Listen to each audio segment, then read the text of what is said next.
ہر باپ کو اپنی بیٹی کے سامنے ان 5 باتوں کا خیال رکھنا چاہیے۔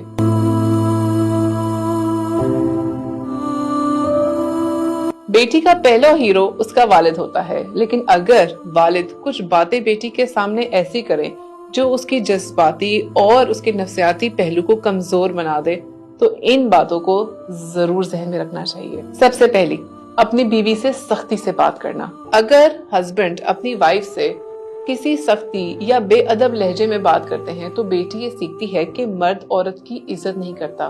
اس کی نظر میں محبت اور عزت کا تصور ٹوٹ جاتا ہے اور اس کے اندر کا سافٹنس کمزور پڑ جاتی ہے۔ دوسری چیز، اسے محسوس کروانا کہ وہ ایک بوجھ ہے۔ جب والد بار بار اسے یہ محسوس کرواتا ہے کہ اس کی ذمہ داری لینا مشکل ہے یا وہ صرف ایک ذمہ ہے تو اس کی سیلف ورتھ گرتی ہے۔ بیٹیاں بہت نازک ہوتی ہیں، اگر وہ سمجھے کہ ان کا وجود ہی ایکسٹرا ہے تو ان کا کانفیڈنس بالکل متاثر ہوتا ہے اور ٹوٹ جاتا ہے۔ نمبر 3، ہر وقت پیسوں کی بات کرنا، زندگی کو کوسنا یا عورتوں کی بلا وجہ شکایتیں لگانا۔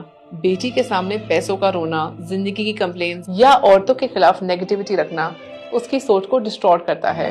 اسے لگتا ہے کہ دنیا ایک انسیف جگہ ہے اور مرد ہر وقت ایک کمپلین کرتا ہے جو کہ اس کی اپنی اسٹیبلٹی اور بیلنس کو ہرٹ کرتا ہے۔ نمبر 4، اس کے جذبات کو نظر انداز کرنا یا مذاق اڑانا۔ بیٹی جب ایموشنل ہوتی ہے اور والد اسے کہتے ہیں کہ یہ تو ڈرامہ ہے، تم بہت سینسٹیو ہو، تو اسے لگتا ہے کہ اس کے جذبات کی کوئی قیمت نہیں۔ عورت کا حسن اس کی سینسٹیوٹی میں ہوتا ہے۔ جب آپ اسے شرمندہ کرتے ہیں تو اس کے اندر کی فیمینٹی کمزور پڑ جاتی ہے۔ نمبر 5، وعدوں کو توڑنا۔ بیٹی کے ساتھ وعدہ کر کے اسے نہ نبھانا اس کے لیے ایموشنل ٹرسٹ کو توڑتا ہے۔ وہ سیکھتی ہے کہ مرد کا کہنا کچھ بھی نہیں ہوتا اور پھر زندگی میں کسی پر بھروسہ کرنا مشکل ہو جاتا ہے۔ وفا اور کمٹمنٹ کا مطلب اس کی نظر میں ختم ہو جاتا ہے۔ والد بیٹی کے لیے پہلا مرد ہوتا ہے جو اسے سکھاتا ہے کہ مرد کا رویہ عورت کے ساتھ کیسا ہونا چاہیے۔ جو والد عزت، محبت اور سمجھداری کا رول ماڈل ہوتے ہیں وہ بیٹی اسٹرانگ، بیلنسڈ اور گریسفل عورت بنتی ہے۔